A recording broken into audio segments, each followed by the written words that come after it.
Good morning guys. तो चलिए start करते हैं आज के यानी कि 23 अगस्त के इंपॉर्टेंट करंट अफेयर्स को। और आज बहुत सारे इंपॉर्टेंट प्रश्न हमें देखने को मिलेंगे, जिसमें सबसे इंपॉर्टेंट प्रश्न ये रहा आपके सामने। प्रश्न पूछ रहा है अभी हाल ही में नासा का जो जेम्स वेब स्पेस टेलीस्कोप है, इसने किसके 29वें चंद्रमा जिसका नाम दिया S2025U1 इसकी खोज की है। तो वैसे तो नाम से ही समझ में आ रहा है, यू मतलब यूरेनस, हिंदी में बोलोगे तो अरुण। तो नासा का जो जेम्स वेब स्पेस टेलीस्कोप है, इसने यूरेनस प्लेनेट के 29वें उपग्रह S2025U1 की अभी खोज की है।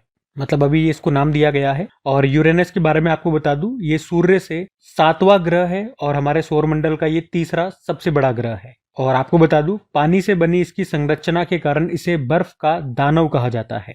और अब इसके टोटल उपग्रह कितने हो गए हैं? 29 हो गए हैं। और ये जो 29th वाला भी खोजा गया है, इसका व्यास डायमीटर की बात करें तो लगभग 10 किलोमीटर इसका डायमीटर व्यास है, यानी कि 6 मील आप कह सकते हो। और इसका आधिकारिक नाम अंतरराष्ट्रीय खगोलीय संघ ही निर्धारित करेगा। अभी तो वैसे ये नाम इसको दिया है S2025U1, लेकिन ऑफिशियल जो भी इसको नाम देना है वो जो इंटरनेशनल एस्ट्रोनॉमिकल यूनियन है वो देगा। उसके बारे में भी मैं आपको बता दूं, इसकी स्थापना होती है 1919 में, हेडक्वार्टर पेरिस फ्रांस में है। किसकी?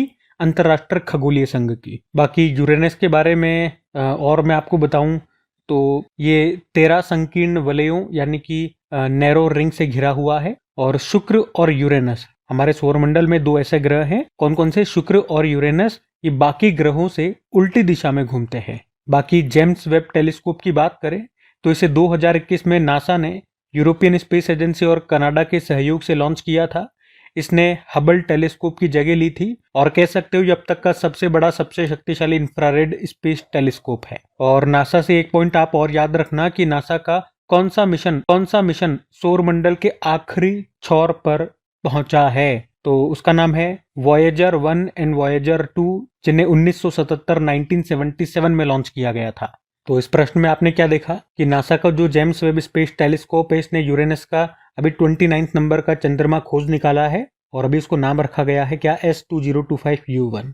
अब यहाँ पे सौरमंडल से ही, कुछ प्लेनेट से ही जो भी इंपॉर्टेंट प्रश्न आपके एग्जाम में बनते हैं, जो बन सकते हैं, वो मैं करके आया हूँ। देखो एक बार, अगर बात करते हैं सबसे बड़ा ग्रह कौन सा है, तो बृहस्पति है, जुपिटर। मंगल ग्रह के दो उपग्रहों के नाम एग्जाम में पूछे जा चुके हैं, फोबोस और डिमोस। और एस्टेरॉइड बेल्ट ये किन के बीच पाई जाती है? मंगल और बृहस्पति के बीच में। पार्थिव ग्रह किन्हें कहते हैं?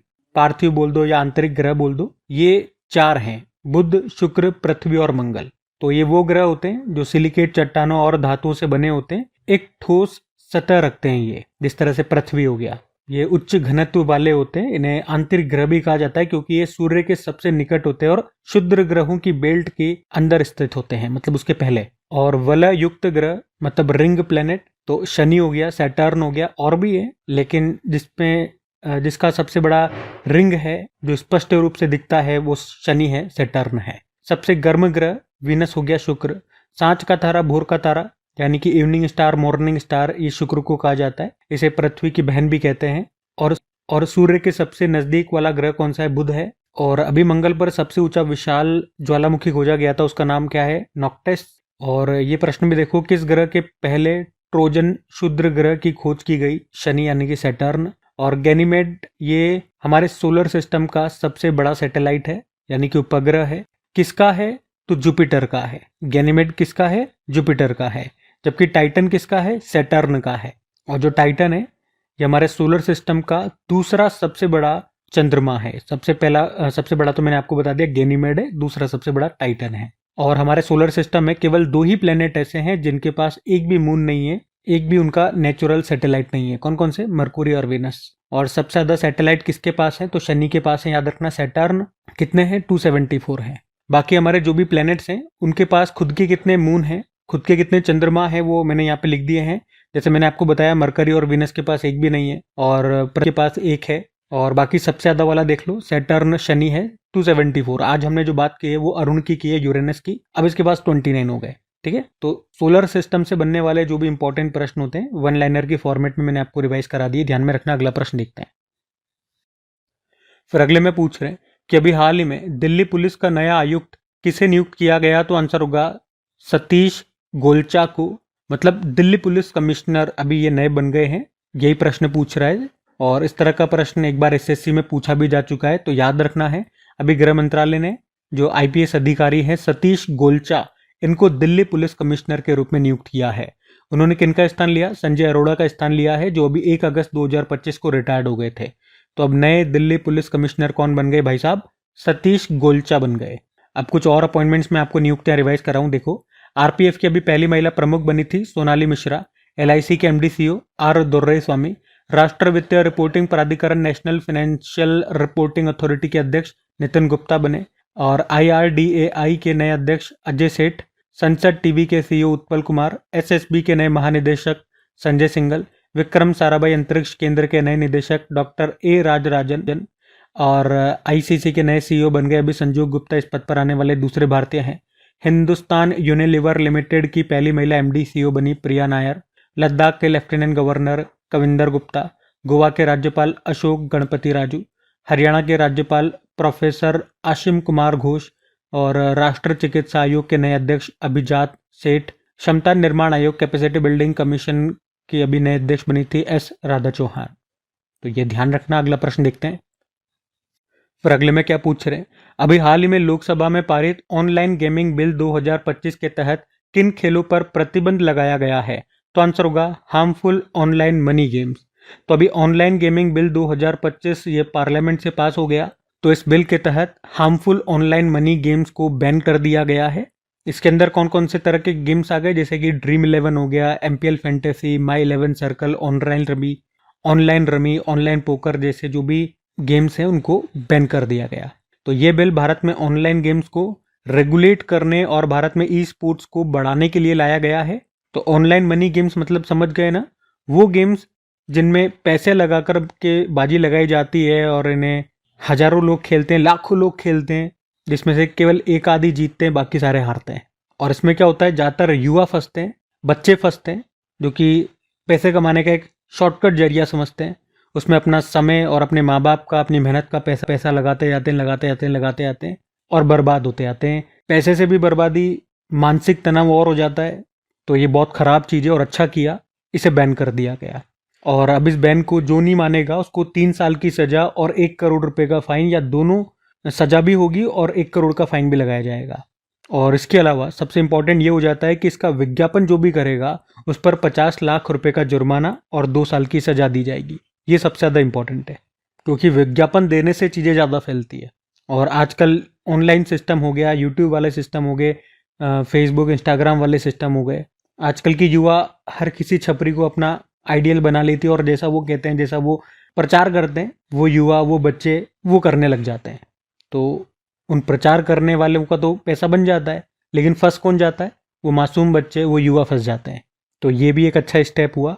इसके अलावा अब एक ऑनलाइन गेमिंग अथॉरिटी बनाई जाएगी जो कि गेम्स को रेगुलेट करेगी और भारत में गेमिंग को प्रमोट करेगा और गेमिंग इंफ्रास्ट्रक्चर बनाएगी।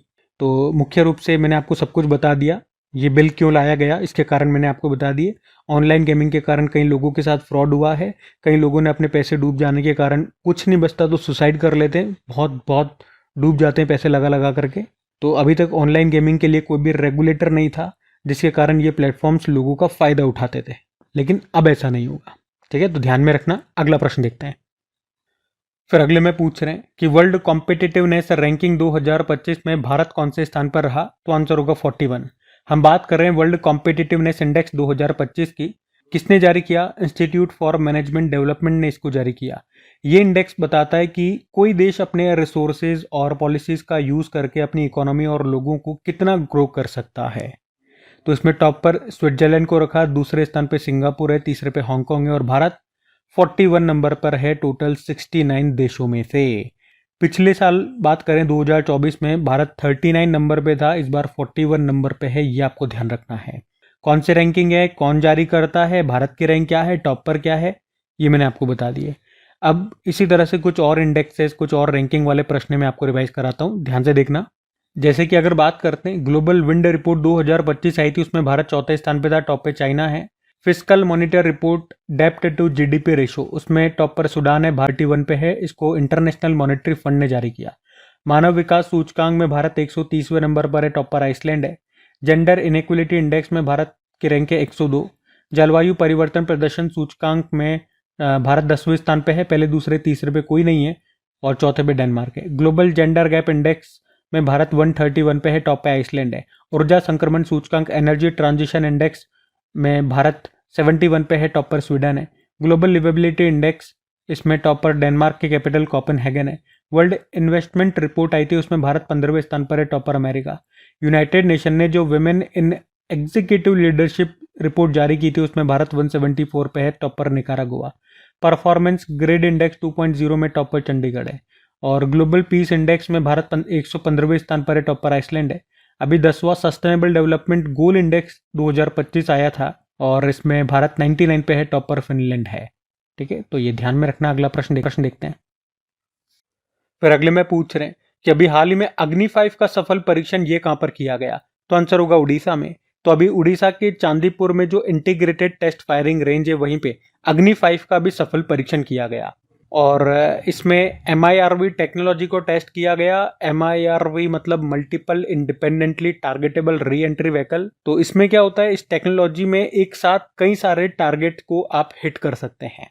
तो अग्नि 5 क्या है, एक इंटरमीडिएट रेंज बैलिस्टिक मिसाइल है। इसमें न्यूक्लियर वेपन्स को भी यूज किया जा सकता है। इसको डेवलप किया DRDO ने, निर्माण किया भारत डायनेमिक्स लिमिटेड ने।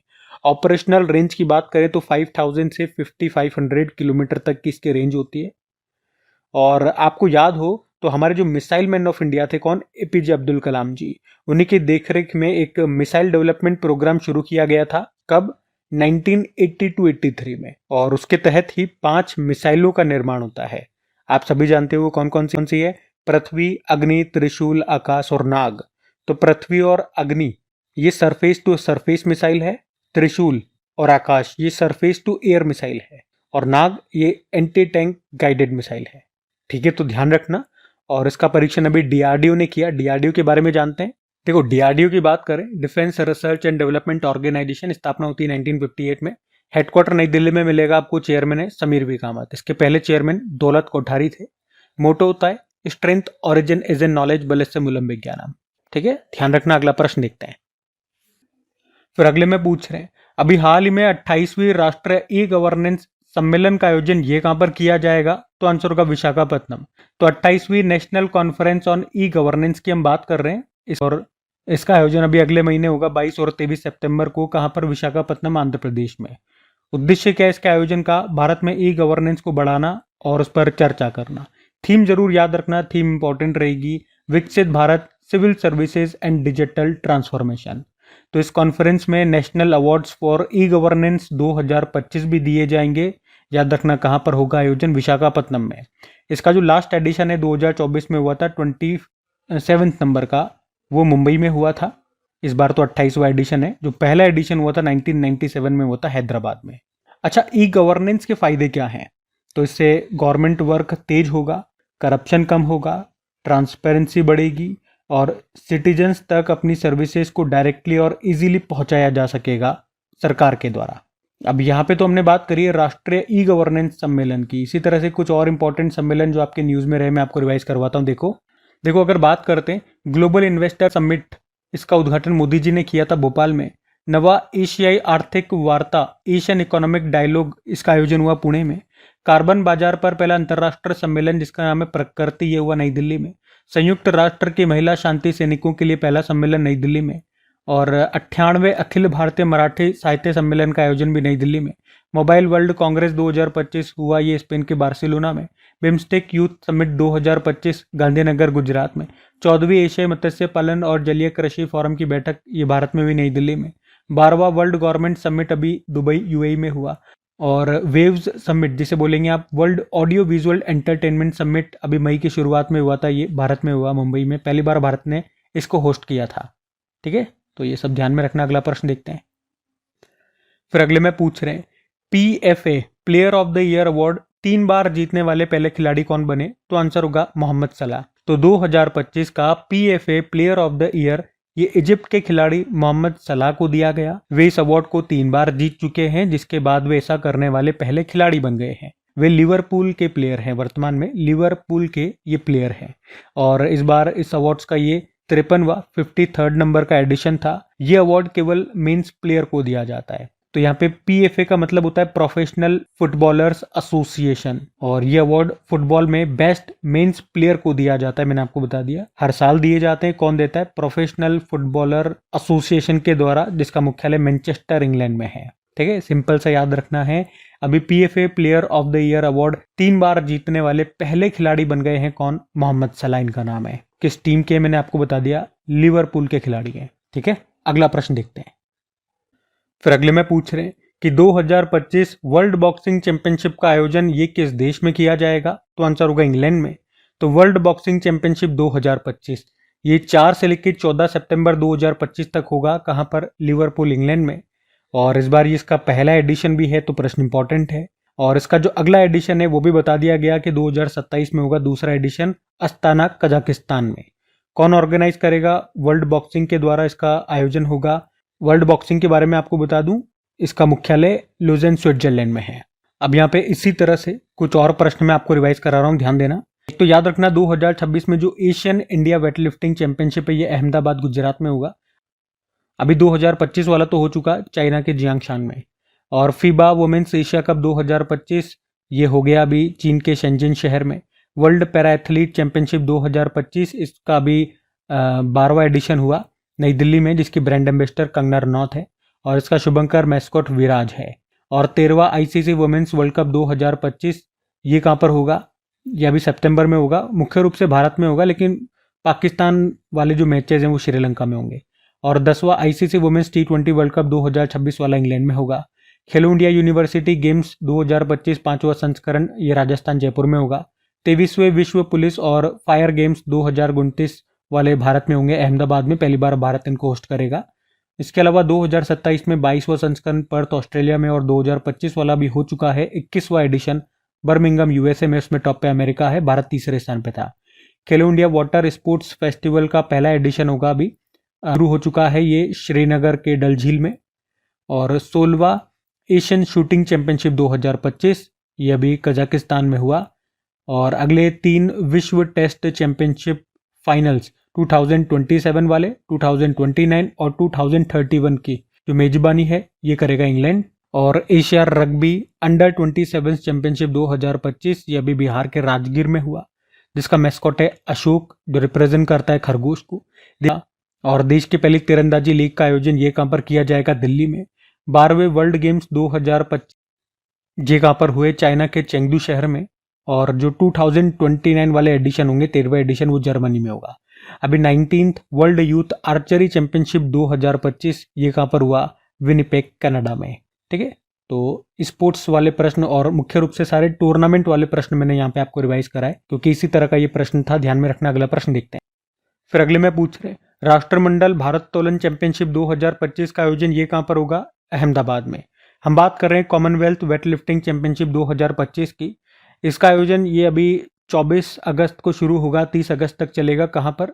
नारायणपुरा स्पोर्ट्स कॉम्प्लेक्स, अहमदाबाद, गुजरात में। इसमें 29 देशों के 350 से ज़्यादा एथलीट हिस्सा लेंगे।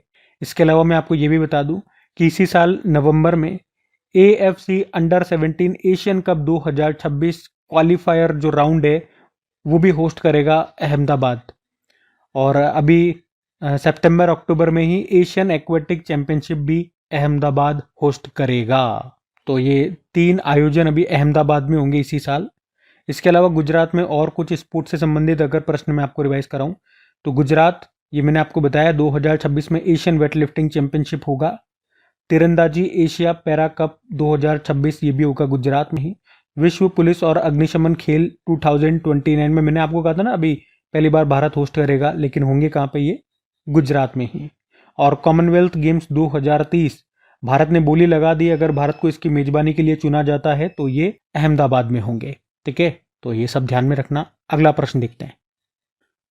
फिर अगले में देखो क्या पूछ रहे हैं। अगला प्रश्न भी इंपॉर्टेंट है कि अभी हाल में कॉर्पोरेट वेबसाइट को .bank.in डोमेन पर स्थानांतरित करने वाला पहला सार्वजनिक बैंक कौन सा बन गया? तो आंसर होगा PNB, पंजाब नेशनल बैंक। तो अभी Punjab national bank corporate website को .bank.in डोमेन पर ट्रांसफर करने वाला भारत का पहला पब्लिक सेक्टर बैंक बन गया है। ऐसा करने का उद्देश्य क्या है? डिजिटल धोखाधड़ी को रोकना, और इससे ग्राहकों को असली बैंक की वेबसाइट पहचानने में मदद मिलेगी। और इससे नकली जो वेबसाइट बनाते हैं, धोखाधड़ी करते हैं, उनको रोकने में मदद मिलेगी और ग्राहकों के लिए एक सुरक्षित, भरोसेमंद ऑनलाइन बैंकिंग अनुभव ये सुनिश्चित करेगा।